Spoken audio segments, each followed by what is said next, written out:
Hello there, superstar listeners. His name is Aaron, and his voice sounds like this. Oh yeah, his name's Tommy, and he sells video games and video game accessories. This is the Superpod Saga.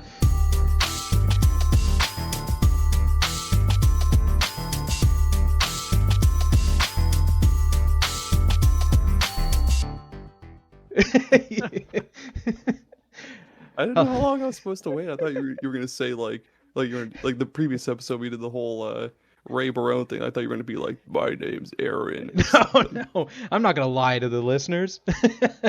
Oh man, welcome to the Superpod Saga, listeners. If this is your first time listening, welcome. Grab a seat, take a nice. We got some ice water sitting nearby. This is a podcast where Aaron and I bring a different video game topic to the table every week, and we discuss it until there is nothing left to discuss. And we're going to do that every week until we run out of things to talk about. And this week, we're not alone. We have a special guest. His name is Harrison from Grief Burrito. Hi, Harrison. How are you? Hey, guys. I'm very good, thank you. Thank you for having me on. We're glad to have you. Taken a little while, hasn't it, Aaron? We've been chatting behind the scenes. Yeah, I think we were supposed to have you on in like February, but then Something like there's that. just a ton of stuff happening. Yeah, I'm sure a lot of it was my fault. No, Go ahead. No, I think it was mine as well. We're hard to nail down because there's two of us, but we both work crazy jobs. So you've actually got one of the Burrito boys on. But it's given me time to decide that I'm going to rank your game-adjacent media experience, or the abbreviation that I like is GAME, game. So yes, any quick spellers that's in the good. list Ooh, That's will have really noticed good. that. Why don't you go ahead and tell our listeners about you, what video games you like, and then tell us what Grief Burrito is. Okay, so my gaming sort of career started quite a long time ago, as I am in the 30-year-old gaming category. So Yes. my first console was a NES. Remember sitting on my dad's knee while he played the Atari, that kind of thing. 'Cause my dad is the guy who brought back the game consoles as a kid, and he's still gaming to this day. Grief Burrito is a gaming podcast that's been around for about 4 years now, I think. Whoa. Sitting at number 1 on the Podchaser game charts, which is pretty fucking Ooh. sweet still. yeah. Yeah, so we've been doing loads of different kind of episodes, really. We do anything from gaming, movies, we do review episodes on specific games where we play through the whole thing, or we do the Spooky Burrito episodes, which is where we look at paranormal cases as well, which are just like once a month, just a bit of a stupid thing at the end of the month to get all the laughs out, basically. Okay. That's cool. Where did the Grief Burrito come from? Because I love just reading it and thinking about it. It's a funny name. I know it's weird, and every time I say to someone the name of the podcast, they're like, "What?" It actually came from on episode 0. I had a different co-host at the time. We love food, and we were at uni studying video game development. Went into doing like TV production, all that sort of stuff. Worked for Netflix, BBC, ITV, and all that bollocks. But at the time when we were at this uni place, we used to go to this burrito restaurant, and the burritos were that good that no matter how hard the day was, no matter how difficult the game production was, these burritos would always cure any ailment that you had. So they became termed grief burritos because they solved the grief that you would be feeling. And yeah, I it came love up on that. the spot on episode 0, and we were like, right, that's got to be the name. So we just stuck with it. That's perfect. I Wow. love it. I love that. As all Where- burritos should be. Yes, Yes, absolutely. Exactly. I'm a big fan of It breakfast should be the burritos. weight so of we a don't. child, and they should cheer you Yes. up. Oh. Where can people find you on the social medias or wherever if they want to check out you or the podcast? Well, because Grief Burrito is such a weird name, you can find us at Grief Burrito on every single social platform because no one had that Nice. name yet. That's Nice. the best. Okay, so let's see. I picked the topic for this week, and I'm not even sure how to. I think Harrison said it the best. Game adjacent media. What was it? Experience. Experiences. Yes. I'm a big nostalgia person, and I miss all the different ways we used to. You're the perfect age for this, which is great. The way we used to experience video games, and You can say old. you're the same age as us. We're all old. Nice. Okay, sweet. I miss Also- yes. Also, people can find Superpod Saga at superpodsaga.com. Yes, And, that's right. Thank you, Aaron. Consider leaving us a tip if you enjoy the show, or becoming a patron for $2, $3, or $4 a month, and continue. Thank you. I completely forgot about us. Ah. Subscribe, Ah. review wherever you're listening, all that kind of stuff. Yes, get those exactly. iTunes charts. Yes. You know Leave a how it works, positive listeners. comment. Mhm. Positivity only. We will delete you if you're negative. We got one 1-star review, and they didn't leave any comment why, and that annoyed me more because I would have liked to have known what we did wrong. Yeah, Was it on a- absolutely. Was it on like one specific episode or just on as the It was on iTunes. the show? Just on iTunes. Dang. Man, Yeah, that's no, it rough. Really hurt. We burned that one. Whoever- We burned. whoever you are, whoever left that review, fuck you. Yeah, you fucking suck. Oh man. Sorry, I'm derailing you. If you'd like to No, continue with what I you're love saying. derailings. I really do. I'm sure we'll have. That's basically what our show is. Yeah. The previous episode, we got completely caught up on Everybody Loves Raymond, Everybody Loves Raymond. and a bunch of Oh. other cool stuff. Yeah. Man. But to start, we're gonna try talking about game adjacent media. Like before the internet times, we had to go out of our way to discover video game related things and learn about video games. And I love talking about those things. I love hearing how other people experience those. So I'm excited today. Okay. I guess since this was my topic, one of the biggest places that I learned about video games that does not exist anymore is video game magazines. Oh yeah. Yes. Every time we went to the local Walmart, my mom would just go and do her shopping, and I'd just sit at the magazine rack reading my Nintendo Powers and. Me too. Yeah, As I'm sure we all did. Yep. Me too. They would go try on. They would come back with like 16 pairs of pants, and it'd be like, "Mom, we need to get Smash Bros. Melee." I think it's weird to think about, but like that was also one of our only places to see reviews for video games back then, was in magazines. It wasn't like That's now where right. everyone had a website, everyone had their take on Podcast. Twitter. Yeah, there wasn't us. Yeah, it was like it's either that or the playground. Though there was no other way to find Yeah. out about games. You just hope that a friend would be nice enough to lend you a Game Boy cartridge or a PlayStation disc just to try it, or the demo discs that you got with the magazines. Yes, They were demo my discs. absolute favorite. As long as There's a particular demo that always comes to mind, and I want you guys can deny or admit this as well. I don't think the Hercules game actually existed for PlayStation. think that was I don't know only a of it. demo. I Yeah, don't know. I think only people ever played it on demos, because everyone I know just had this certain PlayStation demo disc that had Really? like Tekken 2, Hercules, and I think Road Rash or something like that, and everyone seemed to have it. That not us. I didn't. I had a PlayStation demo disc, and I remember it had this most off-brand Metallica guitar shredding movie beforehand. I was just like, "This is the best. This is what video games are." This is my life. Yes. Yeah, as long as Matt R didn't borrow your disc, Yes, or your cartridge, Game you were Boy. Good to go. That's a Now, little bit of familiar with Super Pod Matt R Saga from continuity. listening to a couple of your episodes. It's a fuck. We had a similar guy in our school. His name was Gareth. And people will know Gareth! him from our other episode. Oh. Fucking Gareth. He folded one of my Pokemon cards in half. Oh in his pocket to steal it. And then gave it me Son of a back. bitch. He gave it back. Fucking Gareth. He gave it, I've still got it. I can find it in a minute if you want and show you the crease. It was literally folded in half. So he Oh tried to my steal it, but then why did he give it back? Because there was only me and him there. I didn't steal it from myself. Oh, I gotcha. Man, Fucking what an idiot. Gareth and Matt are probably friends right now. They're a Probably match are. made They have a in heaven. podcast where they reminisce about breaking people's stuff. Yeah, stealing games pod, yeah. Matt R's in jail, I'm pretty sure. He I would actually not be lived with me. surprised. He lived with me for like a while because his parents kicked him out. But we'll come to that another time. Let's Did you keep let going. him live, or did you just break in, or just?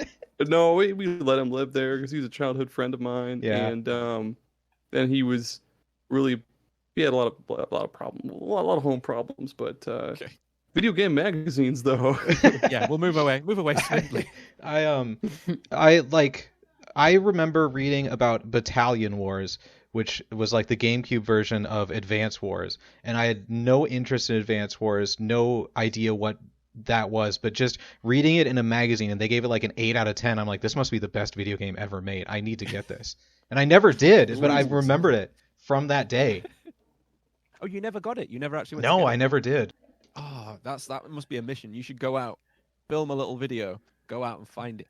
That would be Play good it. content. Good Yeah. content. Put something on the Superpod Saga YouTube. Anything. Anything. What do you guys have any like specific memories of things you read in video game magazines that have stuck with you? Yes, I've got one that comes to mind straight away, and it's the Zelda Gaiden for the N64, which was obviously turned into Majora's Mask, which is this big poster you can see over here. Ooh. Yeah, I remember catching that and being like, "Oh my god, a sequel to Ocarina of Time is coming out. This is gonna change things. This is gonna be the big things. deal."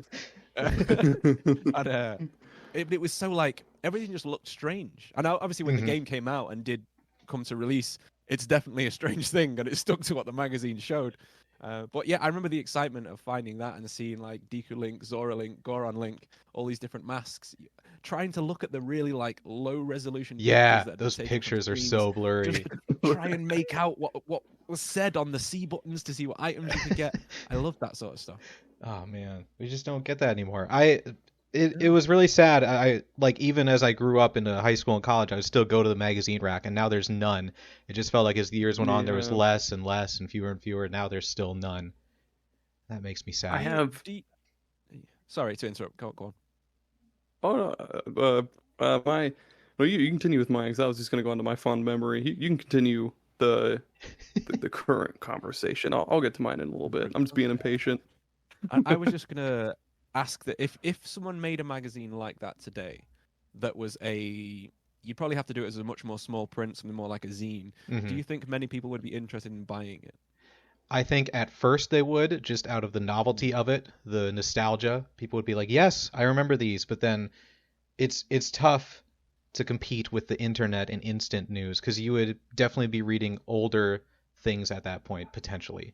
I guess it depends on what the focus was. And it'd be another fucking subscription to on top of like Netflix and Xbox Live and like Spotify and shit like that. I don't. OnlyFans. That's tough. People would be like, "Do I want Netflix or do I want a magazine?" Like, I think the only way you could really do it as a viable thing would be to have people who have larger channels and people who are game review, like gaming YouTubers or TikTok channels, for example. Yes. Writing the specific content for the magazine, because a lot of people don't want to hear from people they don't know about opinions, if you know what I mean. Oh yeah. I remember early on in Superpod Saga, we put a poll up and we were like, "Would you guys want to read reviews from us?" And most people voted no. We're like, "Message received." It burns. What was your memory, Aaron? My memory was it was the same kind of thing. It was Mom would go clothes shopping at Walmart. I would go to the magazine rack. I'm still trying to fix my pop filter here. Sorry. It's okay. And there was this one article. I forget which. I think it was Nintendo Power or some other magazine. But I read about there's this thing from Smash Bros. Melee about how to unlock every character. Ooh. And I memorized or I tried to memorize like everything on there, and I was like, "Oh my god, Mewtwo is in this!" And at the time, I thought it was like impossible. It was like, leave the game on for fucking 24 hours straight or something, or play like 2,000 matches, and yeah, it was cool. I remember. Did you ever unlock Master Hand? That's the real question. You could unlock Master Hand? No, that was a rumor that was in a lot of our magazines. Oh my gosh, you fooled me. That's the thing though, with Apparently, like there is a way to do it now. There's a way to do it now where you have to actually glitch the system, and it pulls up the wrong memory profiling of character select, and then you can be Master Hand. But that's the only way. You can't do it really. That's the big thing is like the rumors and information back then was totally rumors. Like I remember seeing that Mewtwo thing, leaving it on for 20 hours, and I was like, "There's no way that's true. That's so ridiculous," and it was absolutely true. Yeah. It must just be some way that it detects the amount of time played, or it's the average amount of 2,000 matches equals 20 hours. It'll be like some if code statement underneath that'll just pull it up. But yeah, I loved stuff like that. The rumors, like you were on your last episode, you were speaking about Pokemon Red and Blue, and I remember like the missing no. Oh yeah. Glitch. Who found that out? And how? Right? Back then. Like, who was just doing that? And then there's the way to get Mew as well. And like a lot of people say you can't get Mew in that game, but you can because I had it. Yeah. And how did that information spread around back then? Playgrounds. But I don't know how did that spread to different schools? Yeah, because we were very rural. We didn't talk to anyone outside of our local area. No. But I knew stuff about that. Yet. Yeah. Or L is real from Super Mario 64. Like the whole rumor of Luigi being in Super Mario 64. That was a pretty big one too, because that would have been pretty sweet. Like a co-op Super Mario 64. Yeah, that would have been amazing. And I think recently with that, the Nintendo Giga Leak, wasn't there something that showed that the Luigi thing was actually in the files originally, but there was no way to get it? Yeah, I thought so. Classic. You mentioned they had Yoshi, for fuck's sakes. They had literally everybody except Luigi in that game. It's classic Nintendo. Classic. Green Mario. You mentioned game guides, and that's something I didn't have on my list, but you're totally right. Game guides used to be a thing. I had so many of them. Oh, dude, like the Prima game guides and the Brady Games ones, and I had one for all of my like huge games. Like I had one for Final Fantasy 12, Final Fantasy 9. I had one for Golden Sun 1 and 2. Had one for Pokemon Crystal. Pokemon was my big one. That was like my Bible. Really? Just because of all the type differences. It had a type chart in there that I could just bookmark, and I could just look up what everyone's type was, the moves. Oh man, that's great. I remember with the Final Fantasy 9 guide, I tried to make my own like card game kind of thing there was like a little bestiary kind of thing in the back of the guide, and I would like cut out the monsters and like glue them onto It's adorable. and like make cool little abilities, and I would be like I attack Marbro with a fucking Moogle, or I forget what the fuck is even in that, whatever I even had on the cards, and yeah, that was cool. Nice, man. I actually found one of my cheat code pages the other day on really old, like yellowed paper. It's that old from the N64 days, and it was folded up inside one of the game boxes. I'd obviously thought, I'll keep all the game codes in each of the boxes, so if I wanted to get it out to play it, nice. then I knew I had all the cheats for it. However, all the boxes were put in the loft, so I could never get them. Yeah. I remember. Did you? You go. Go ahead. No. Aaron. Okay. Did you guys ever write cheat codes in the back of the manuals in your games, in like the little notes section? Yeah. No, I left mine empty. I felt it. I didn't want to ruin it with my horrible handwriting. I remember them all from my mind. His mind palace. I remember one Grand Theft Auto San Andreas cheat code, and I think that's it. Yeah. Well, what is it? That's the only cheat code I can remember. Yeah, you can't leave it at that. You got to tell us what it is, man. It's weapons 2 or 3, and it's L1, L1, L2, R1, R2. No, R1, R2, L1, R2, left, down, right, up, left, down, down, left. Nice. And then now clacking, correcting you. Actually, you got that wrong. Yeah. It's actually R1, R2, L1, L2. And... Idiot. I remember in Crash Bandicoot Warped, it's the Konami codes, just up, down, down, left, right, square. But I had never played a Konami game before that, so I memorized it. It unlocked a demo for Spyro the Dragon at the main menu. And so after learning that was the Konami code, I was like, no, that's the Crash Bandicoot code. What the hell are you talking about? It's the Crash code, idiot. I don't remember any cheat code other than like The Sims when you had Motherload just to get loads of simoleon dollars or whatever it was. That's the only one I remember. Simoleons. Simoleons. Yeah. It's a good name for man. Oh, I miss cheat codes too. Are they in modern games? I don't even think I've tried any to do any codes on modern games. I know you get more concise things. Like I remember in Gears of War 3, for example, there was certain areas you had to go and shoot these certain alarm boxes to get like special weapons for certain levels and stuff. But I don't really remember much from more recent games, if I'm honest. In the Stanley Parable and the Stanley Parable Ultra Deluxe Edition, if you open the cheat menu from their dev cheat menu, they'll put you in like a interrogation room, and the narrator will yell at you for trying to use cheat codes. Trying to hack the game. That's well good. That's cool. That's awesome. That's like, does that game breaks the fourth wall anyway? So it like goes even beyond the fourth wall. That's like breaking the fifth wall. Oh yeah, that's Stanley Parable. I love the Stanley Parable. An interrogation room. Hell yeah, that's so cool. I forgot demos. My mom actually worked at the Walmart, and so every once in a while when they would replace the demo Walmart. disc, yeah, there's only the one. Whenever they would replace the demo discs, sometimes I would get to keep those and use them on my GameCube. Ooh. God, not for resale Nice. copies. Uh-huh. They're probably pretty valuable if you still got any of those. Oh, I definitely don't. I have no idea what happened to my GameCube and games. It makes me horribly sad. God. Mine's over there. God damn it. Past Aaron sold all of his GameCube games, including Skies of Arcadia. God damn it, Aaron. Damn you. Stupid. I have two. Oh, it's like $300 now, dude. Would you sell it for the $300, or would you just like be happy to have it and it's worth $300? I would play the fuck out of Skies of Oh, Arcadia. okay. Dude, those ship battles, the customizable ship battles. Are you joking? That shit's so fun. I wish I had it. Shame. It's a shame. I know. What? Is anybody? What? I'm trying to. I can't get this out. What's your favorite You okay, memory man? with like? What's your favorite memory with old GameStop? Old GameStop. Oh my gosh, Yeah. that's a great thing to bring up. I went to the 2 midnight releases for Battlefield 3 and Modern Warfare 2 or 3, one of Nerd. those, just to compare the two. Nerd. I only bought Battlefield 3 because I was like, Battlefield's for real gamers, Call of Duty's for babies. Oh shit. And Do they? Hot shots firing across. Do I they have GameStop in the UK? So I was about to blow your mind and say, no, we Uh-oh. don't have GameStop. We have our own that is just called Game. oh, it's just called Game. Just Game. Game. So Yeah. so there's no stopping. You have to keep walking as you go into No it. stopping. No, there's nothing, no subliminal messaging Tuck to and get me roll. to turn into the store. We're all about free will in the UK, apparently. Yeah. Does it in the US they forcefully stop you. They're like, halt, stop? Game. Stop! Buy these! consume.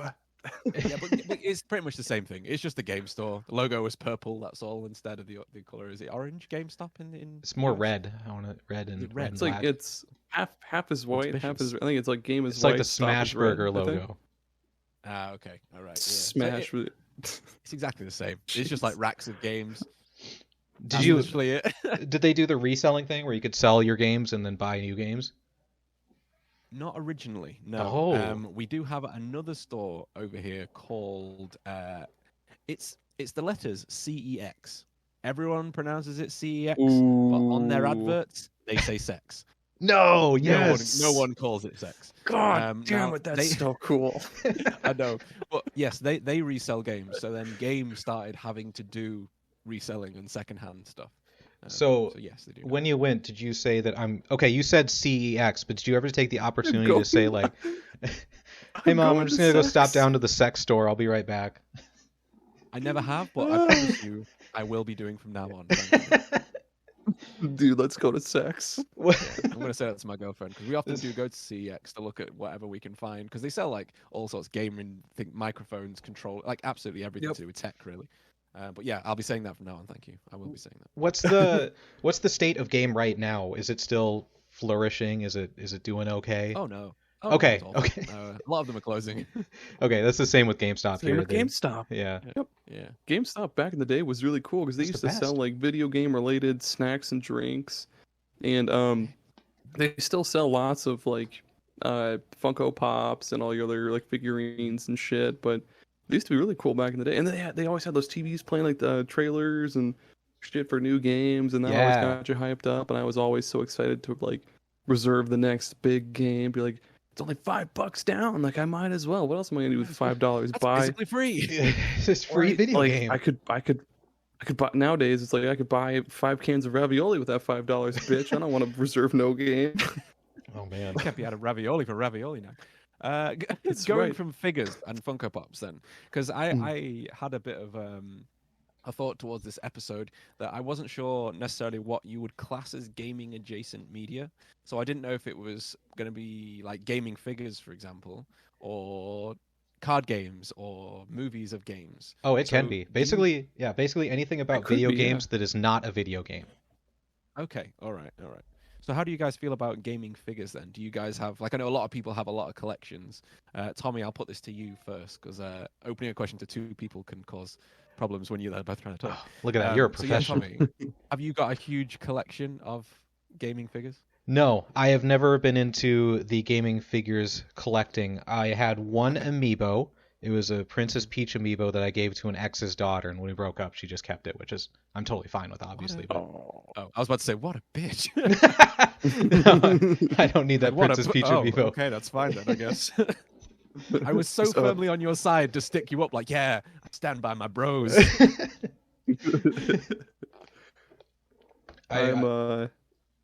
Go ahead. No. No, the question's to you, Tommy. Go. No, you guys are so polite. I'm supposed to be the British one. No, I never. That's I 'cause barely. we're so close to Canada. Yeah, we're okay, super close to Canada. Sorry's like come over the border. I Yeah. presume. Oh, absolutely. I didn't have much money for games. I can't imagine spending it on other stuff. Yeah, a lot of them are very expensive. I will say that these like First for Figures, that obviously is one of the bigger brands for gaming figures. They have a Metroid Prime section, and oh my god, some of them are like $1,000. And fuck, I really want that Phazon suit Samus that lights up, but there is like 6 in the world. Oh, dang. That sounds so awesome, dude. Yeah, all lights up, armor black and red and silver. Fucking sweet, bro. And you have that suit in the Rock game hard. for like 5 minutes. Wait, do you really? I'm still looking for it. Oh yeah, it's you. It's don't only have like it at the end, available. isn't it? Towards the end that- section. Yeah. That's why I haven't found Spoilers. it yet. Yep. Well, what were you gonna say? yeah, Ian? I have a.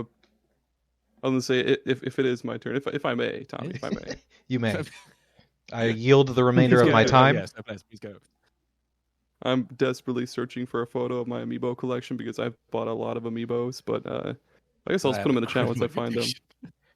Yeah, I used to buy a lot of amiibos. A lot of them were on sale for the longest time, especially before Animal Crossing, before New Horizons came out. A lot of the Animal Crossing amiibos were on sale. There's a store in the U.S. called Five Below, and they sell like the name suggests a lot of stuff for below $5, and a lot of them were like $2 or $3. So I stocked up on a bunch of those, but. If I find, I'll snap a photo and I'll send it to you in our chat and chill and a channel that I just renamed. And Yeah, if you can get a picture of the shop as well, because I work in Celsius, I just thought it was a really cold shop. Yeah, they keep ice cold. Like, damn, 5 below. Better take a jacket. I'll get you a photo right now, dude. No, it's not. The Five Below store is fun. Freezer store.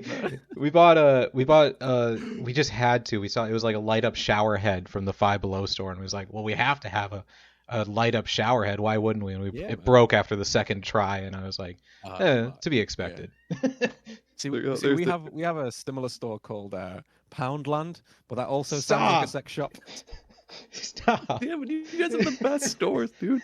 All right, woman. Should we go to Sex or Poundland? Oh no. See what this Five Below is. Oh my god. Yeah, it's. Oh, they use the tagline though. Hot stuff, cool prices. Yeah. What they're doing. Dude, they've got some cool stuff though. They've got a lot of anime themed shit. Yeah, like little anime drinks and candies and paddling pools, glow in the dark chalk. I've always wanted that. Oh no shit, they have glow in the dark chalk. I was joking about being excited about this, and you were like, "Damn!"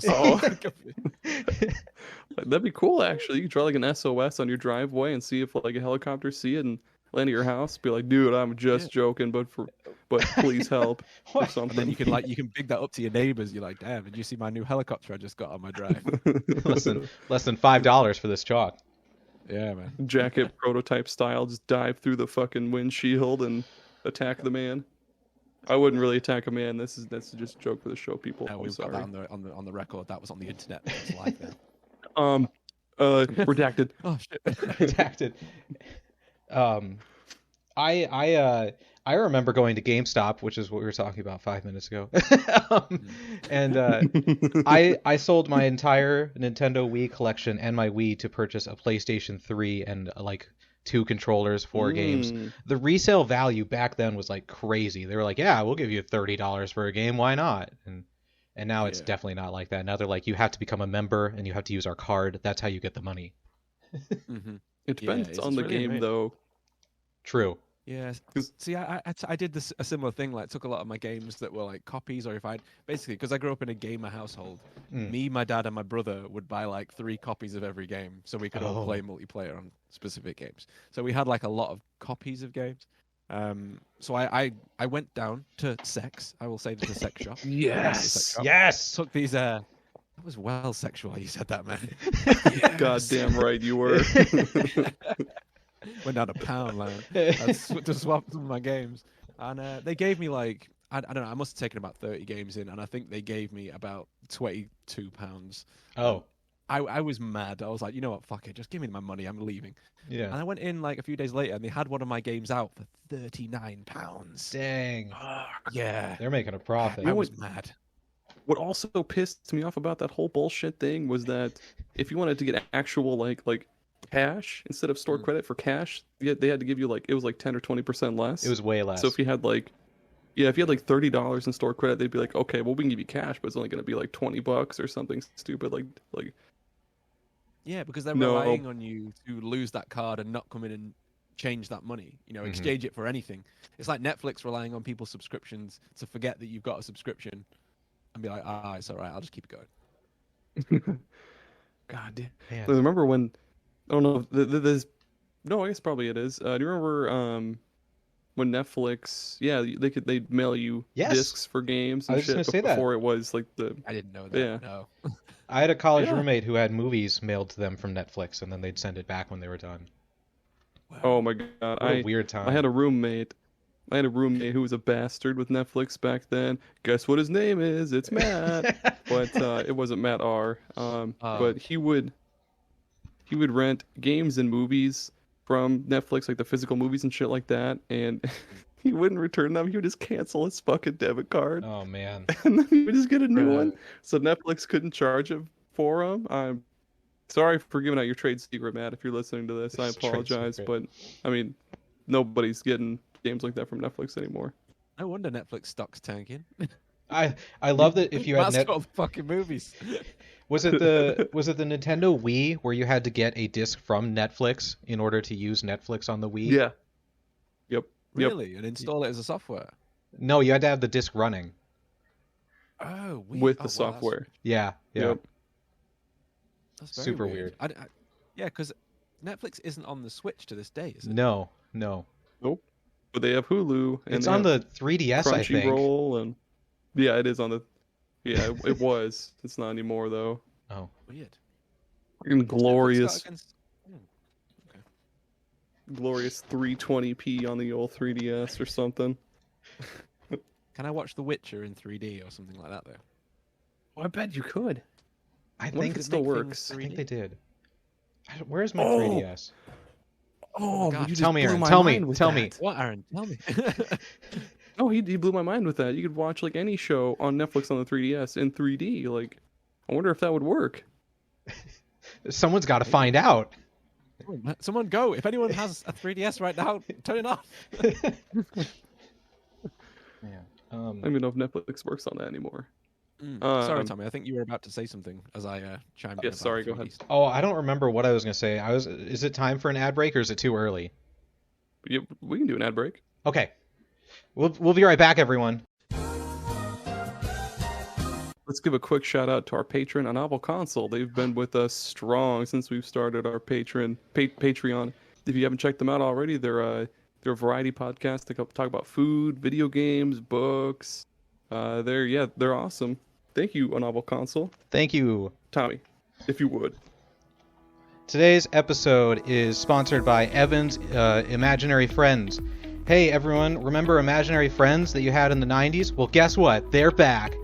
Stop on down to Evan's Imaginary Friends at your local mall and check out their supply. They've got the newest Billy model, the newest Timmy model. You can go and chat with our imaginary friends and see if they're a fit for you. Harrison just stopped by and checked out the Imaginary Friends, and he's got nothing but good things to say. Right, Harrison? They were great. Thanks, Harrison. So once again, Evan's imaginary friends, go find a friend. They are friendly. They'll talk to you about whatever you want to talk about. They're good listeners, great listeners. Only $1,000 down. These imaginary friends can be yours.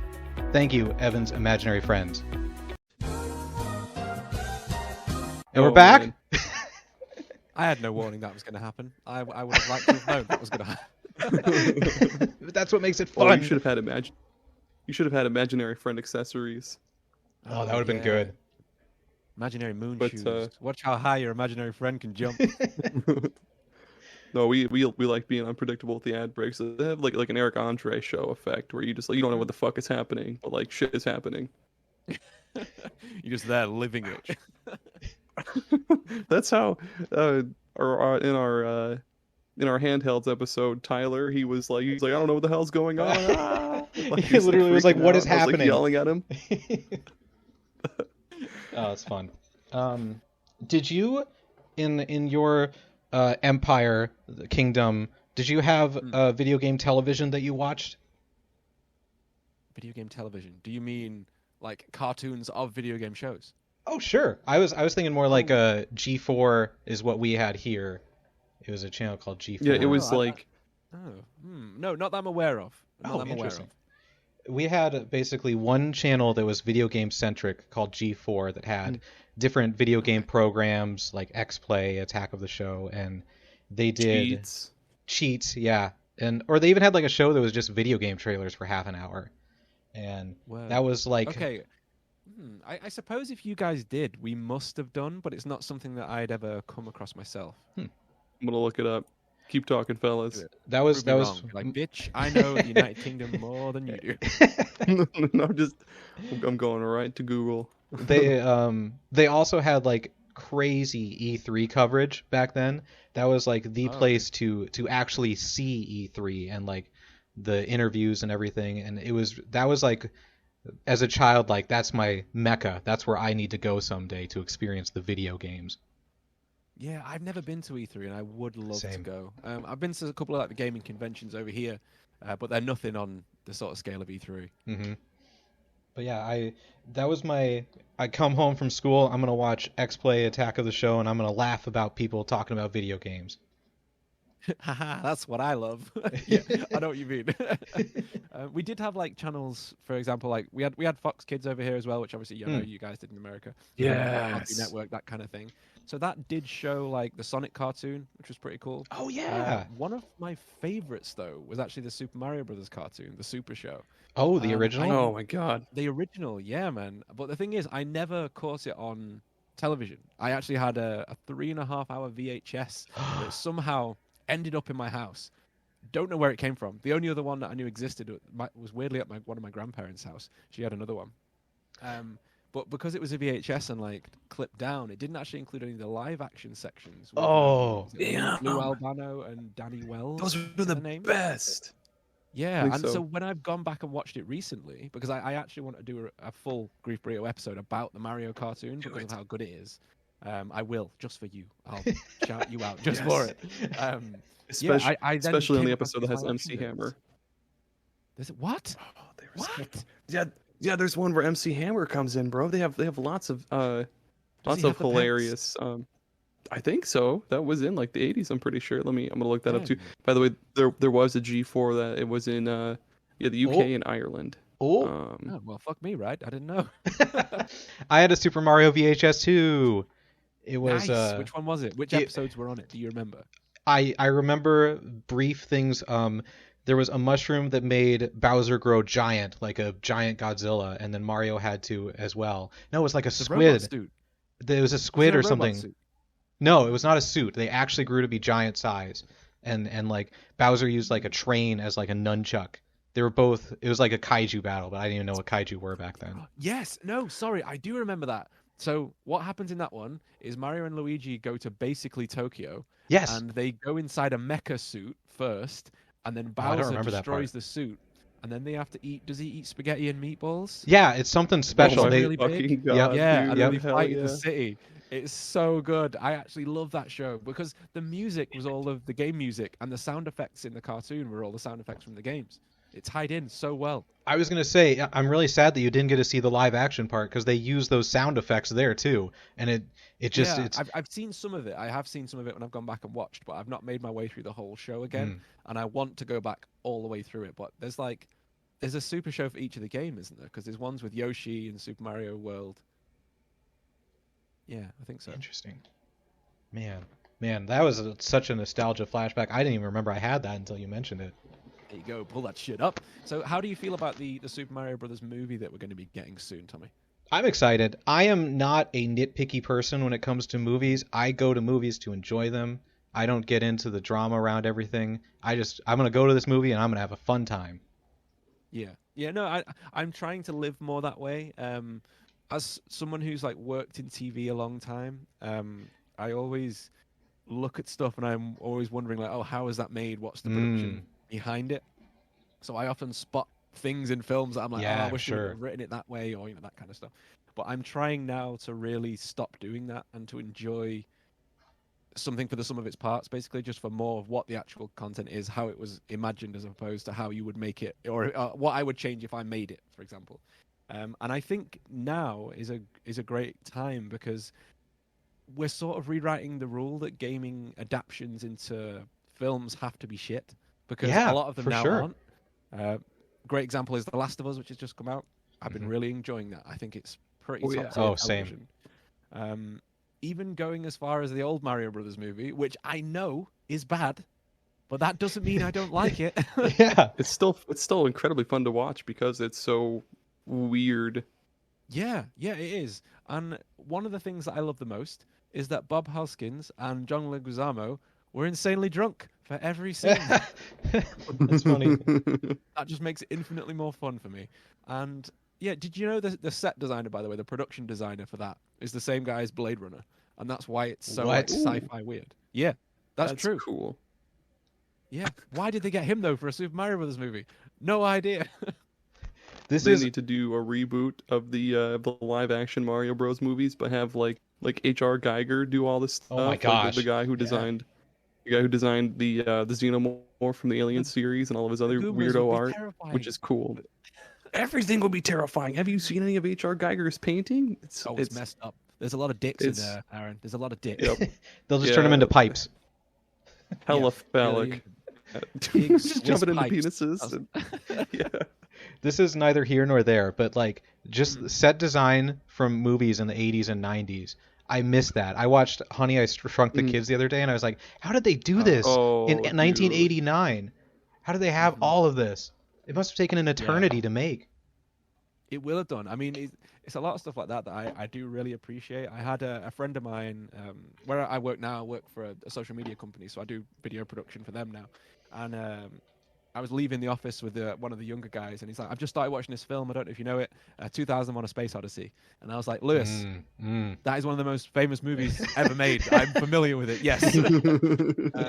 And he was like, I just can't get over how they made this movie look this good in like 1967. And I was like, I know, it's just, there's no wonder that people think Stanley Kubrick faked the moon landing, because it looked real at the time, and it still looks pretty good now. Oh man.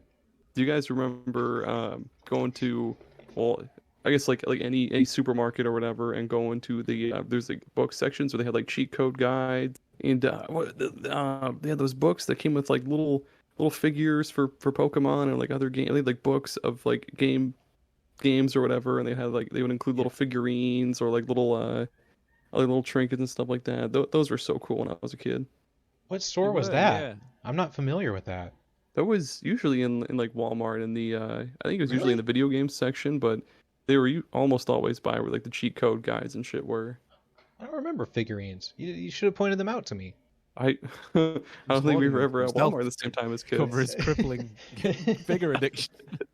Yeah, I didn't have any figurines because I didn't know where they were. That's true, yeah. Man. Dude. So go ahead. I don't mean to keep jacking the whole thing from you, Tommy. Go ahead. No, I didn't. I was just saying, man. Oh, okay.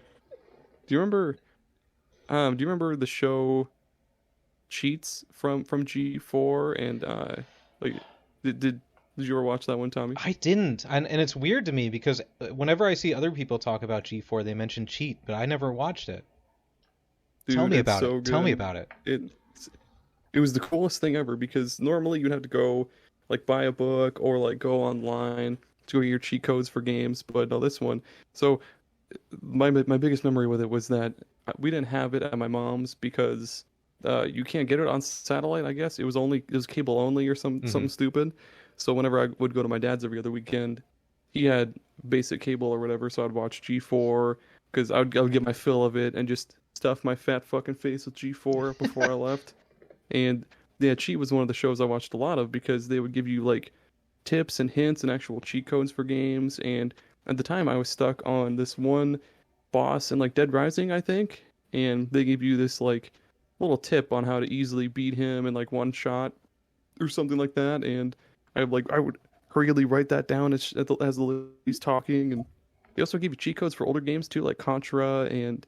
How crazy is that? Like right now, we can't think of cheat codes in any game, but like 15, 20 years ago, there was a 30-hour daily television program dedicated to giving you cheat codes. Yeah. Do you want to know? Their researcher teams must have just sat there trying every combination they could. I don't know. Probably. Yeah, that's what I would do. Did you guys ever? Go ahead. Did you guys ever? I never used this. I only learned about it later. But apparently, Nintendo had like a hotline you could call and talk to people if you were stuck in a game. Yeah, lots of companies had that. There was That's pretty cool. I like that. I never used it myself, but yeah, I know of it. The game company Sierra, they had a lot of point and click adventure games where you could easily get stuck or like not find your way around, and you could call them and they give you a tip for like I think it was like $2 or something. You had to pay for it. Yeah, you did have to pay for it, which is interesting. Hey, well, That's yeah, they gotta make money, aren't they? that's so weird. Harrison, do you want to know what happened to G4? Yeah, tell me what happened. It got bought by someone who didn't care about video games, and they started, instead of having, it was still called G4, but they started running reruns of Cops, of Lost, and cheaters, cheaters all the time. Right, okay. I was just scrolling through all the things they got, and they had a show called Bomb Patrol Afghanistan, which I'm just going to read the description. Bomb Patrol Afghanistan is an American documentary television series that premiered on G4. The series follows members of a United States Navy Explosive Ordnance Disposal Unit as they hunt for and dismantle explosives in Afghanistan. So they're really applying to the kid audience that they've got on already on G4 then, right? And then I got shut down because no one wanted to watch any of those shows, obviously. I'm not surprised. Their audience was kids. I know. RIP G4. Yeah. Oh. Damn. I mean, it's nice to see where the gaming like content can expand to outside of typical media. I quite find like I don't know if you guys have seen the Legend of Zelda mangas at all. I noticed you've got Aaron, a Majora's Mask tattoo on your hand. Hell yeah. I'm guessing that you may be familiar with them. I've seen a couple of the Twilight Princess mangas at stores here, like GameStops here and there. Yeah, a perfect segue, as the one I wanted to bring up was the Twilight Princess one. So thank you for dropping that in there. You're welcome. That's up to like edition 11, I think, so far now. A couple of the other ones I've only done like two or three editions, so it's quite impressive that they've gone as far as they can. It comes out every like 4 or 5 months or something like that. That's cool. And they really like develop the plot in it, and it's really nice to see the content from the game sort of spread out a little bit more, and the art is absolutely beautiful. Like, it's done really, really well, and they always tend to stick to the art styles for each of the game as it changes. You know, obviously, like, they have the Wind Waker Link and everything like that, and the Four Swords kids. I would recommend checking them out, honestly, man. If you're a Zelda fan, they do it. There's 2 Majora's Mask ones as well, which give you a bit of extra content about where the mask came from, like the dragon armor it was carved from and stuff. I think you might. That's cool. Dig that. This is news to me. I've never heard of this. Is this is like a currently thing that Nintendo is doing? Yeah. Like this is official? Yeah, man. I'll drop a link in the Discord for you after the episode. It's the episode. Well, edition 11 just came out, I think, because it's just on Amazon. Weird. That's cool. They also do mangas for the for Splatoon and surprisingly ARMS. They had an ARMS and Mario. manga for a little Mario while. Land one. Oh, and they did. Well, I guess the Pokemon manga has been going on for a long time, and it was like a lot darker than the games were for sure. Because Pokemon would actually fucking die and get like impaled and shit. Yeah. I Yeah. saw one of like an Wild. Arbok that got its head cut off, and I was like, well, I'm never reading those. Whoa, Yeah. Nurse Joy's just putting Pokemon down left, right, and center in the. I actually didn't know it was that dark. I will be checking it out though. Yeah, there's a couple of I guess there were memes. A couple of memes I've seen on Facebook where people will compare like the manga to the show because there was one I guess where Totodile got impaled by I forget what the fuck I think it was like a Beedrill or so. Yeah, poor Totodile, rip Totodile, everybody. Pour one out for my boy. You can kind of feel it in that Pokemon movie when Pikachu starts crying and Ash is dead. I mean, oh, don't. That hit us all. That got us right in. Oh, I bawled my eyes out. Feel the tears coming. Yeah. I was crying like a baby when that happened. I was like, this is the saddest thing I've ever seen in my life. I think everyone was. Fucking hell, it was well sad. I mean, saying that is like The Last of Us at the moment. Every time Pedro Pascal feels an emotion, it's just like a knife in the ribs, and I'm like, oh god, why? I know. It wasn't even Pedro, no. Just when he doesn't even like say it, like it's not like other things where it's like here's the big emotional moment. It's just when he's hugging her, he's like everything's okay, baby girl, and I'm like, oh, I know, and you can see the broken watch as well. Like that's perfect cinematography there, boys and girls. Learn that shit out. That's a good one to bring up too. Like I have never ever played any of the Last of Us games. But yeah, that show is really really good. Fantastic. I mean, I still don't care about playing the games because the show is just like it's doing it for me, dude. I don't. Mm-hmm. It's I've learned all I need to know. Yeah. I only played the first one, so I sort of know where it's going. I know about the second game, so I know what's coming basically. I don't know how it ends or anything, and I'm not going to look up anything because I want to be surprised by the show. But I do like the divergences that it makes, and I think when gaming media does stand on this sort of adjacent point, I do like the slight divergences you get, whether it's like, I know a lot of people hated on the Halo TV show, for example. I didn't think it was the worst thing in the world. There was things, again, like I said, I wouldn't have done that they did. Like taking Master Chief's helmet off in the first episode. At least build up a bit of drama first. But I get why they did it, and he wasn't a bad Master Chief. I think just a lot of the script things weren't correct. One of the other Halo pieces of media that I don't know if do you guys play Halo? Do you play much Halo at all? Yes. Oh yeah. Yeah. Okay. So are you familiar with the book series? I know of them. I know of them, but I've never read them.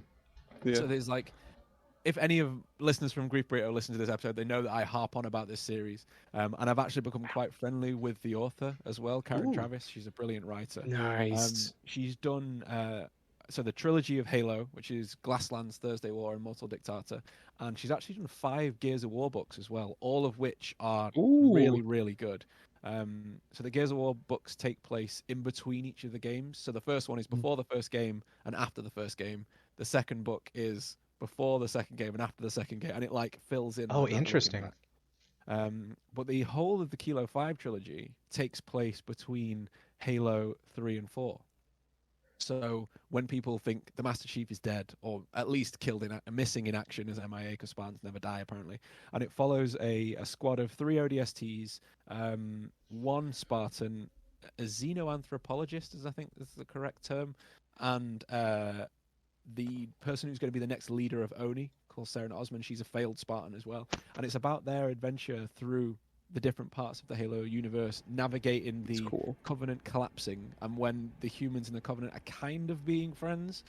And I just think it's really interesting the way that Karen Travis did it, because it could be an interesting story regardless of the universe it's in. It's not just good because it's in the Halo universe. It would be good anywhere. And I think that's really important when it comes to game writing, and especially stuff like The Last of Us. Like you were saying then, you haven't played the games, but you're enjoying it because it's a good story anyway. It doesn't have to just be from a game. And I just hope that more people concentrate on that going forward as they start making adaptations. And that's why I think it would be a good idea to take slight divergences from source material, but also make sure to keep the people happy who love the source material, if you know what I mean. It's such a hard balance to strike. It's because if if you just recreate the video game beat for beat, it's kind of like, well, why did we even need a TV show? But if you diverge too far to make it more relevant for TV, people are going to be like, where's my video game references? Yes, exactly. And I like that you brought up the Gears of War books too, because those are cool, because like it's all this, the Gears of War world is like, there's so much lore and like backstory to like the whole entire world, and that like it wouldn't necessarily work in a video game, which is why they work perfectly in a book. Like I've only read maybe one of the Gears of War books, and then it takes place maybe like a little bit before the first game or something like that, but there's a lot of information. Yeah, yep. And there's a lot of information you get from that book that you don't from the games. Like they talk about like the breeding farms, and they talk about something about the lambent, I forget. And there's a lot of information that you don't get in the games that like you really wouldn't work as a game, if that makes any sense. Oh, but yeah, absolutely. Book adaptations of games are, because you actually learn where the Hammer of Dawn satellites come from. Really? Tell me. The Coalition didn't have them. They were taken by what's their equivalent of Russia. And the Aspo Fields battle, where Dom's brother dies, and why Marcus starts looking after Dom, is because they've gone after the technology to steal this satellite to learn to make the Hammer of Dawn, which is never mentioned. And like there's the book that's even set before that, which is, I think it's actually the last book in the series, which is called The Slab, is about Marcus in prison, like running up to literally where Don gets him out of prison. Like you find out how he gets a scar across his face, which is never mentioned in the game. That's awesome. I love that stuff.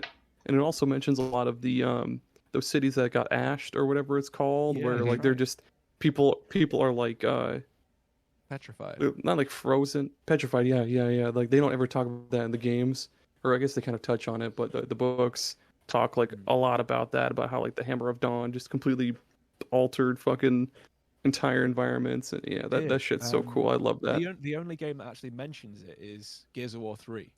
And the reason why that one mentions it is because Karen Travis, who wrote the books, wrote Gears of War 3. Oh, ooh, I didn't know that. That's cool. She did that well that the makers of the game were like, okay, you can go on with it. So there's a character in Gears of War 3 called Bernie, which is the older lady with the grey dreadlocks. Oh, yeah. So she's a character who's through all of the books. She's like a friend of General Hoffman through the whole thing. Man, that's cool as hell. That's so cool. It's brilliant. Honestly, any Gears of War fans listening, highly recommend reading that book series. It's very, very good. Even if you don't enjoy how chunky and beefy the boys are in that game, or any of the characters for that matter, like, big chunky boys. They are so big. They're big. Yeah, they're thick. 2-3 seats at least. You guys unlocked another memory for me. I actually read the novelization of the Resident Evil movie. So I read a book based on a movie based on a video game. Nice layers deep. And how was it? Can you give us a comprehensive review? I was in elementary school, so I don't remember any of it. I just remember that I did read it. I mean, I'm impressed because that's mature reading for a child. Yeah. My mom was like, it's a video game. I'm sure it's fine.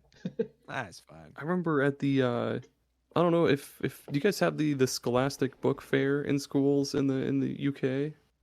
I don't know what scholastic means, but there's a word that's very similar that means the R word we're not supposed to say. So shit. Scholastic, it's like a book publisher, I think, or book manufacturer or something. They get kids to read. Oh, okay. Basically, the book fair is this thing that they have in like elementary school and shit, where there's just like shelves of books, and you can like look at books and buy books and stuff like that. But I remember a lot of the books I bought as a kid were like, there was one that was like a novelization of like, it was like Super Mario Land 2 or like Super Mario Bros 2 or one of the Super Mario games, but novelized, and it was so weird. And then there was one that I had. It was Oracle of Ages or Oracle of Seasons, but novelized, and that was also weird. But I had them. That was a thing. Oh my gosh. Yeah. We were cleaning out my grandpa's office one day in his attic. He had Nintendo Scratch games from like the 80s. It was like a Legend of Zelda Scratch game where you use like a penny to scratch it off, and it had like different paths, and you had to try and make it to the end without taking too many hits or whatever. Wow, I just had that memory pop up. I'm gonna have to look that up. I bet they're like insanely valuable, man. Oh, I'm sure. They're long gone though. But man, what a Nintendo scratch things.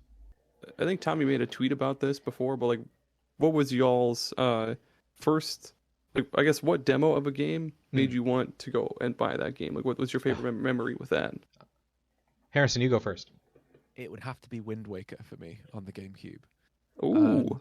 This was a game that came on a demo disc with, what was it on now? It's the Master Quest disc. I've actually still got it, the collector's edition. It comes with Zelda 1, Zelda 2, Ocarina of Time, Master Quest. Yeah, Ocarina of Time, Master Quest, and Majora's Mask. And then it did have a 15-minute demo of Wind Waker on it as well. And it was something that I was saving for anyway. Like, I remember, I've told this story before on our show, that I didn't buy lunch at school for a good, 6 months because I knew this game was coming out. And I saved my lunch money and just starved myself so I had enough money. And I remember my mum being like, where have you got £45 from? And I'm like, I don't know, but I'm going to buy Zelda today. I don't know. Yeah, so it was probably that one for me. What about you? This isn't like when we were younger, but the demo for Kingdoms of Amalur, like, I didn't play games like that before then, the action adventure RPGs, and I played through it, and like by the time I got to the end, I forgot it was a demo, and I was like, no, I need more. I need to have more. Yeah. So I had to purchase it to continue playing it. The combat felt so good. I was like really brought in by the story. They dug those hooks in deep right at the end. I was like, I gotta know what happens. Was it a good game, more importantly, when you got it? Yes. I really, really enjoyed playing the rest of it. Absolutely. I have never even seen this game. They made a remake within the last couple of years, so they upgraded the graphics and everything. Is that Reckoning on Steam? Yes, Kingdoms of Amalur: Re-Reckoning. It's all made by my favorite person in the entire world, Kurt Schilling. One of the 2 baseball players you can name. Kurt Schilling and Albert Pujols. It's the 2 baseball Pujols? Yeah, there's a famous baseball player named Albert Pujols. Oh God, he must get fucking heckled off the pitch. No, he's ground. I don't know what it's called. He's legit one of the best players in the history of the sport. Like, he's top 3. Really? Yeah. He has to be that good so people don't call him fucking Pujols. Yeah, dude. I literally never even thought about it until Aaron started laughing when I said his name, and I was like, "What's wrong?" And then he was like, "Pujols," and I'm like, "Oh, huh, yeah, I guess." Oh yeah. Oh shit. Oh man. Damn son. I think the most memorable one for me would be I had this demo disc on the PS2. I forget what other games were on it, but there was this game called Urban Reign, and it was this like 3D. I guess like it was more of a brawler than anything, and yeah, at the time, like me and my little brother would play the fuck out of it, and we would just beat the absolute piss out of everything on screen. And then I was like, dude, this is actually really good. And then like the next time we went to GameStop, I found it there actually, and it was only like $15. And I was like, dude, like we're staying up all night and we're playing this. Yep. And then it was pretty good. They had like a couple characters from Tekken in it, like Paul Phoenix and Martial Law, I think is his name or something. What a name. The guy who was like Bruce Lee. Yeah, yep. And yeah, that game was pretty dope. Did you guys have the demo stations in the UK in your stores where it was just like a TV 20 feet up in the air that you'd have to crane your neck to look at to play the games? Yes. Nice. Those were the best. I would just lie down on the floor and play it because fuck looking up for that long. They had a Rock Band set up at our Walmart, so I could just play Rock Band after I was done working at Walmart. Oh, dude, the strum bars on those were always so loose because people would just fucking beat the crap out of it. People had no respect for video game peripherals. No respect. I always struggled playing Rock Band and Guitar Hero because I play guitar normally. That's what everybody says. Yes. Yeah. See, and it's hard because you don't play every note of the song, so you play like you're gonna play every note, and you start hitting wrong notes. Can I tell you something embarrassing? Can you guys keep this a secret? Please, please. Me and the rest of the listeners will definitely keep this a secret.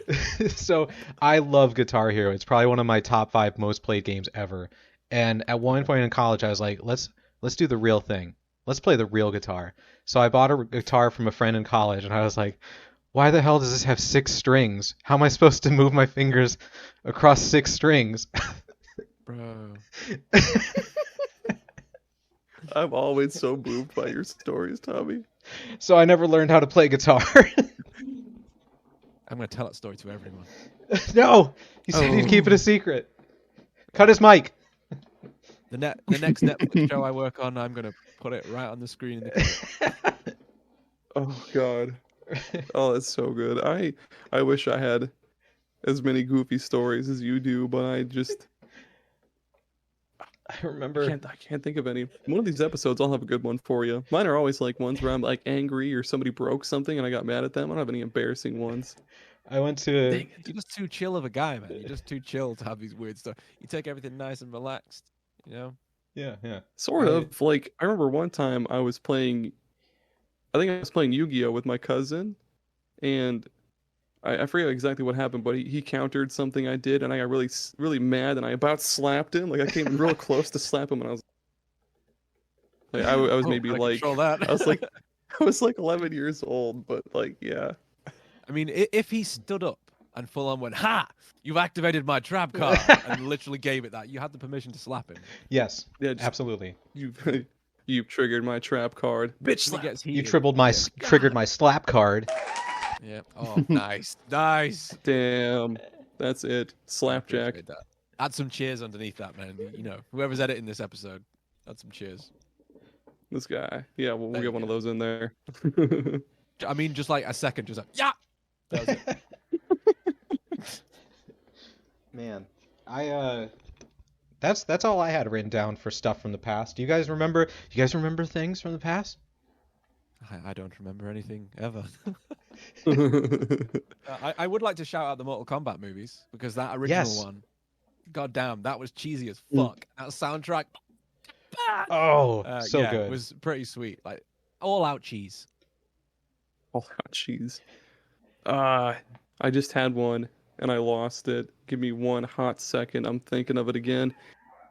I could say another embarrassing story. Sure. Yes. I'd love that would really help me. It's Rock Band related or Guitar Hero related. I remember. So I went to college at a place far, far away from my home, and I didn't have any friends or anything. And the internet said, like, on your first days, leave your door open, leave a note on your board for people to come hang out. So I left my door open and wrote on the board, stop on in, play some Guitar Hero. No one ever showed up. So it was just me playing Guitar Hero. That's not a funny story. That just hurts. I said embarrassing, yeah. That was like a Pedro Pascal story. No, I'm just sad. I eventually made friends, tons of friends who were into video games, and we had a lot of fun playing video games. Good. I'm glad. I guess the only embarrassing story I have, and it is related to I think it is Rock Band, but back in the day I used to know every single lyric to the song "Danny California" by Red Hot Chili Peppers, and I think it was our junior year prom. I played Rock Band with a couple of our classmates, and I sang the whole entire song. And what a song that is. I don't remember what song. That's not a shame. It was a good song. That's not embarrassing to learn the words to it. However, I hope you gave it your all. I hope you did. I mean, my voice isn't really made for singing, as you can probably tell. It's more like I hate to keep bringing up fucking Brad Garrett from Everybody Loves Raymond, but I have like a real Brad Garrett voice, so it's not really made for singing. But I gave it. Tone. There's nothing wrong with that. California. Perfect. Yeah, this is. We're gonna do Danny California 2 octaves lower than it is. Oh, there we go. Acapella too, dude. Let's do it. I don't know if I've ever said this on the podcast, but people, you're listening to the president of choir in senior year right now. Oh shit. Yeah, I was a singing boy. Give me an F sharp. Oh, I don't know notes. I can only sing with other people around me. That's why I was a choir singer. Ah, okay. Very good at matching pitches. I was so fucking lazy in school. I did baseball for a week and then quit. When was because that? It was sophomore year, I believe. I took baseball. You really expect him to remember the exact week? Yes, because I was 3rd. I started until because I was there every day, and I don't remember that. Baseball is my favorite sport. Okay. I'm pretty sure it was a week, and I quit because because it involved a lot of running. But back then, my asthma was pretty bad, so I couldn't do a whole lot of running without just going and just fucking just doing this photosynthesising for like 15 minutes. Yeah, man. Right on the grass like a daisy. Yeah, just sucking it all in, dude. Filtering my air myself. What? That's how the real men do it. Filtering their own air. I like how this went from video game adjacent media to just goofy high school stories. Yeah, man. We got tons of them. Or college. Yeah.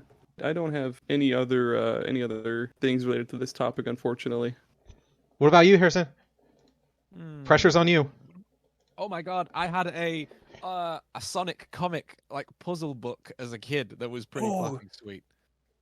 Nice. The Sonic comics were so good. They're still good. And they're really cool. And rolling on at the speed of sound. I didn't even mean to say rolling on there, but it kind of led in nice. This thing up here on the shelf, that's the Green Hill Zone Lego set. I had to buy that. Ooh. It cost me like £70. It was really expensive. But it's really well made and it's really fucking cool. So I like that people, specifically Lego, are starting to do game adaptions of levels. I think that's so fucking cool. They've done a Super Mario 64 one. They've done like Peach's Castle.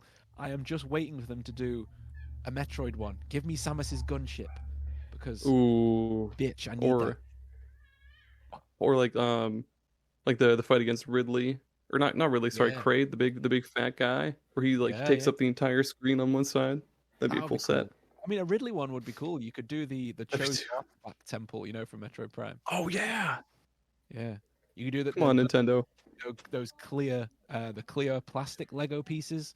Always love that. You know, like they do the lightsabers out of them, like the Star Wars one. Oh yeah. Yeah, do that and shit. Or like Hyrule Castle. God damn it. Perfect. God damn it. I mean, the Mario one must be selling well if they keep making upgrades to it, or like new sets. Yeah. So bring it to other stuff. But Nintendo's never been the one at making the smartest decisions. Not really, no. But I do think that with this new Mario movie, I'm hoping it absolutely slaps, by the way. Mm-hmm. The trailers look good. I'm warming on the Chris Pratt thing. I'm looking more forward to Charlie Day as Luigi, if I'm honest. Yes. Seth Rogen as Donkey Kong. Yeah, Seth Rogen as Donkey Kong. Like I think that's going to be great. The whole cast is so good. Yeah, I'm trying not to get too excited. I don't want to overhype it. But because of I really enjoyed the Sonic movies. I thought they were brilliant. Me and my childhood friend Will, shout out to Will Pirry. He was the one who had the Sega when we were kids growing up. I had Nintendo, he had Sega, and we'd play Sonic at his house, like Sonic 2. And me and him, two 32-year-old men to be precise, went to our local cinema to watch Sonic 2. And it was empty, except for me and him. And it was great. It was so good. We got big boxes of popcorns, boxes of mint poppets. Love mint poppets, by the way. Outstanding cinema candy. And we watched that. So from that being that good, I want the Nintendo ones to be that good. And I really think, and Aaron, you can give me your opinion on this if you like, as the big Zelda fan in the virtual room. Don't you think they should give Studio Ghibli the rights to make a Zelda film? Ooh. I never thought about that, but that would work. Yeah, that reminds me of the that kind of reminds me of like the cover art for I think it was Zelda 2. No, there was one game that had. Yeah, I can't think of that would slap like a motherfucker though. Could you imagine Studio Ghibli like Octoroks and the Re-Deads and all those? Oh, yeah, man. You could even do something like a story set in Hyrule in Breath of the Wild for the 100 years while Link was asleep. What happened to Hyrule when Ganon turned up? Do a series by Ghibli about that. That would be fucking awesome. That would be. Make a whole original story. Nintendo don't have to worry about it. You know that Ghibli make sick shit. Yeah, true. If you can trust anyone, you can trust them. When you look at Ghibli posters, you know it says on there, sick shit. That's another good one. Anime based off of video games, because they do that a lot with Atlas games. Like they have an anime for Persona 3, 4, and 5. They even have them for like the Devil Survivor series. They have them for like everything. Dead Space. Yeah. They even have Dead Rising movies that are all in 3D CGI. They have all sorts of stuff. Well, that's not anime. Sorry. May have to look those up. They're incredibly. They are. only remember those because they were on Crackle back in the day when I was like dirt broke, and I only used Crackle, which Crackle is a yeah, I was about to get to that. Sorry, it's like it's basically if Netflix was free and only had shitty shit, Oh, it only had the shittiest shit available, and the Dead Rising 3D CGI movies were on there, and they're that real crackly shit. I think Yeah, that should be a dude. term from now on, man. Like if something shit, it should be that crackly. crackly shit, Mate, this is fucking crackly. I ain't watching this. dude. Man, what do you think, Tommy? Sorry, I was trying to read. I'm confusing myself by reading something. It's neither here nor there. Because you were like, you were saying video game anime, and whenever we talk about old cartoon anime, my brain instantly goes to Card Captors, which I watched for like 3 weeks and never forgot. Hey, yeah. Did they ever make a video game for that? Did they make a game for that? They have to have. I'm sure there's one on like SNES because it's been around for a while. Hey, yeah. By the way, Card Captors. That's like our 6th reference on Super. I know. Pod That's Saga, why. That's why I had to bring it up. I was like, I gotta find a way to bring up Card Captors. That was a good show. I enjoyed that. I also remember watching that, and then was Monster Rancher on after that. Do you remember the game for Monster Rancher? Fuck yeah, CDs dude. in the PlayStation, and it caught monsters from the CDs. Yeah, dude. Do you remember they had I think it was when Foxbox.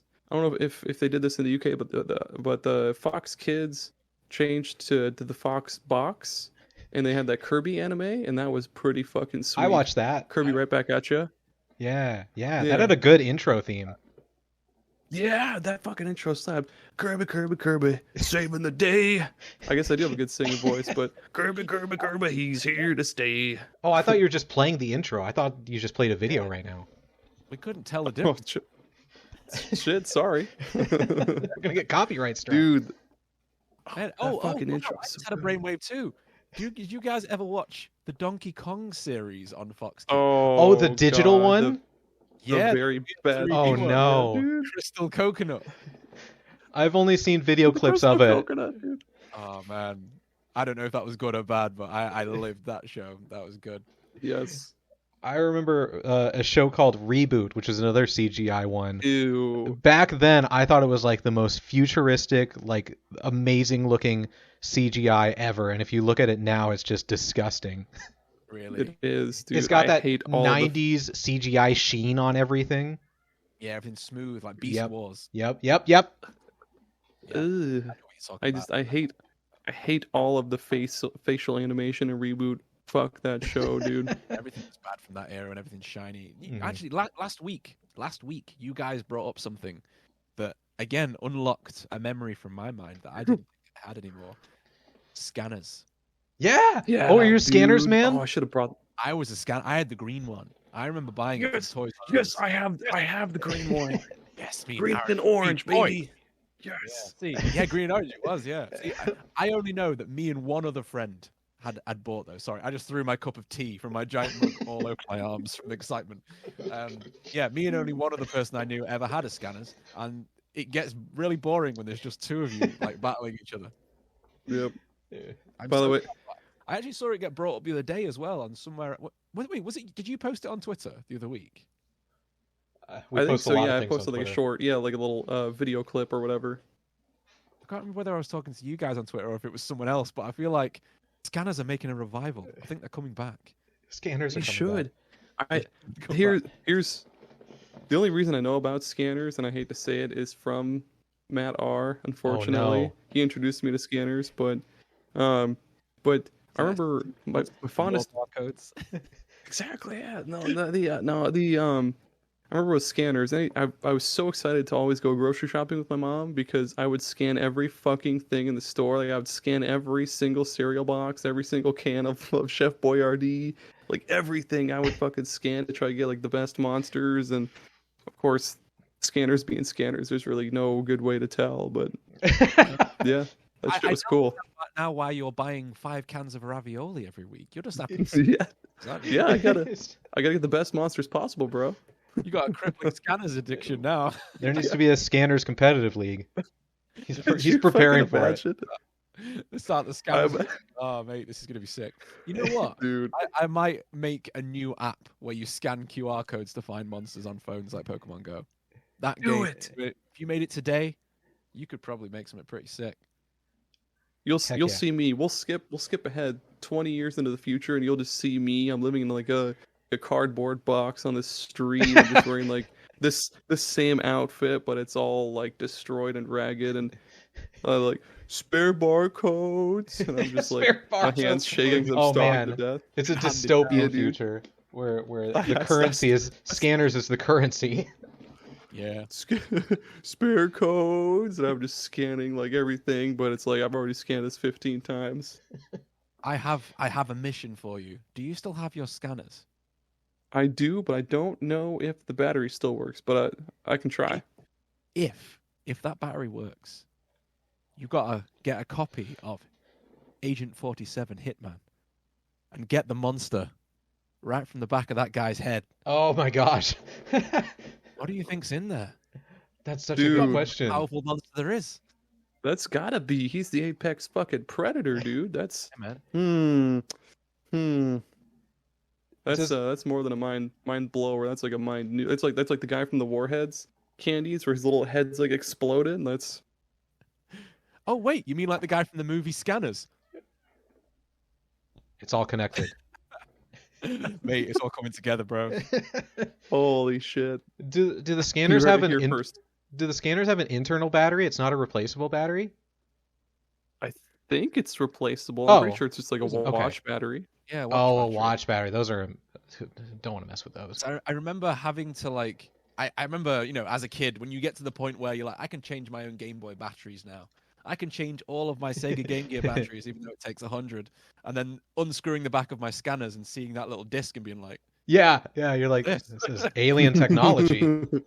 Yeah. Who left this candy in here? Ooh, spicy. Did you guys ever do that where you take like a AA or AAA battery and like touch like the little positive nub to your tongue and it burns like a bitch? Of course I did. Yeah, we all lick batteries. Why wouldn't I? We didn't have the internet. We had to find other things to do. Yeah. Oh man.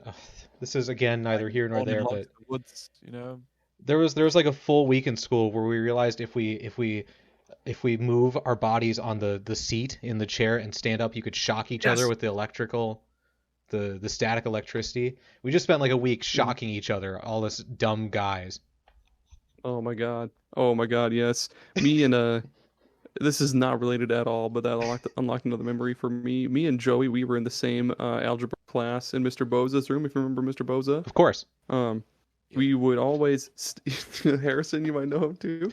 No, me and Joey, we would stick staples through pencil erasers, and we would throw them at like the foam ceiling tiles, and like try to get the most stuck up into the ceiling tiles. And by the end of the class, there'd be like 6 erasers stuck into those fucking ceiling tiles, and they'd fall on people, and they'd get mad, and we'd be like, "We're living the life. We're living the life." Yeah, dude.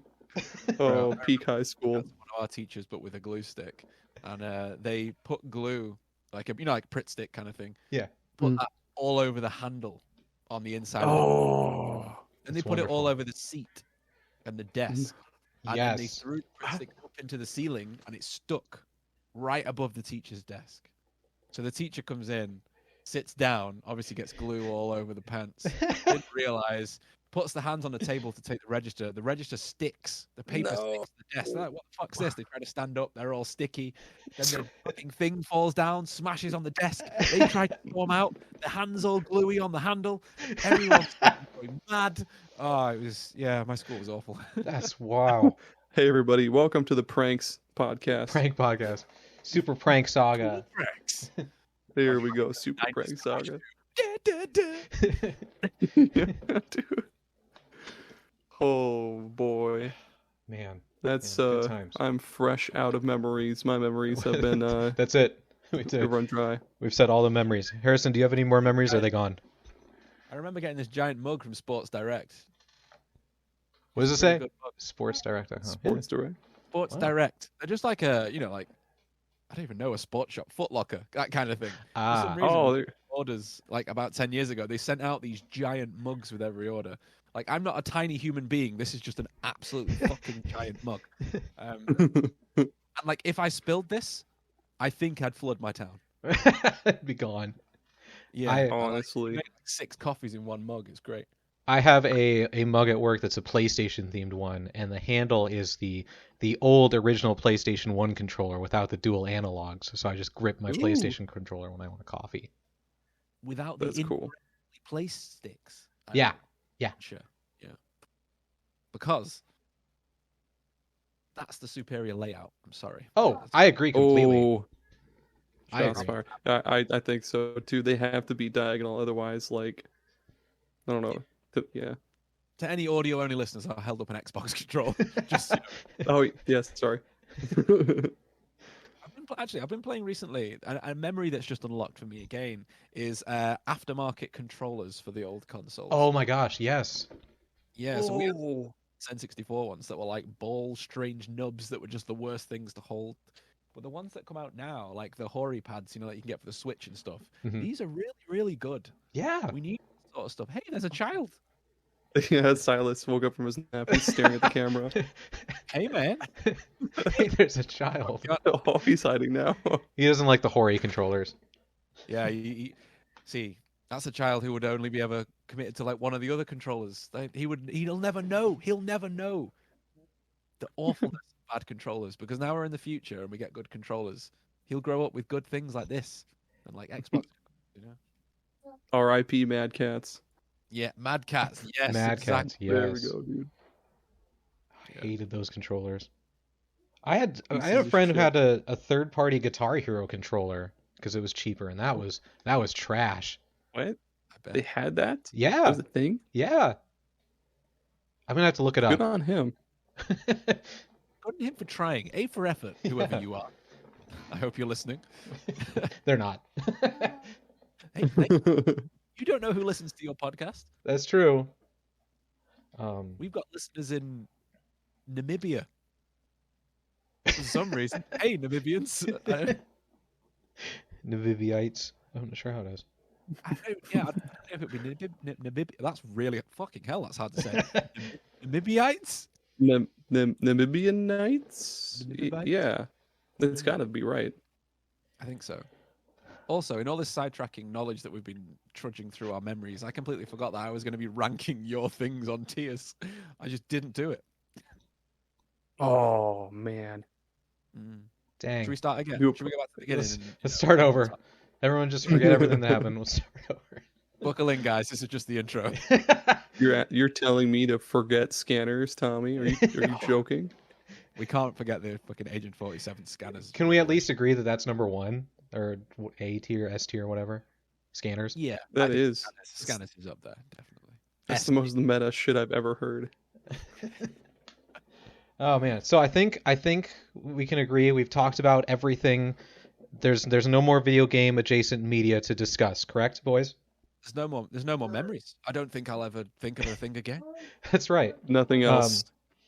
If you, however, listeners, think of something that we didn't talk about, tell us. Yell at us on Twitter. Send us an email. Leave a 5-star review. Whatever it takes. You know. Where can people do that, Aaron? I guess they can. They can go to superpodsaga.com and you can leave comments on our website on our different stuff, or of course I'll leave like a poll or a Q&A on if you use Spotify. I usually do that, but nobody other than myself ever fucking reacts to them. But I'll keep making them, by God. And where can people find Grief Burrito, Mr. Burrito?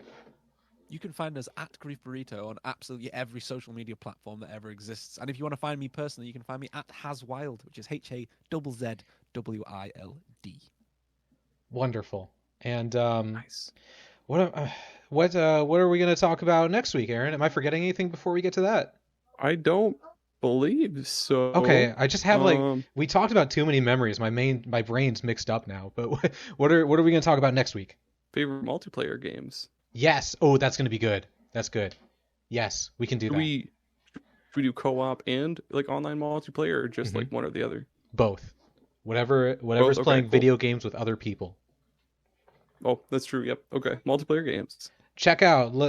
Check in next episode when we talk about that, people. Check out Grief Burrito.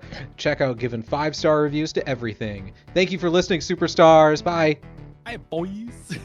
Bye.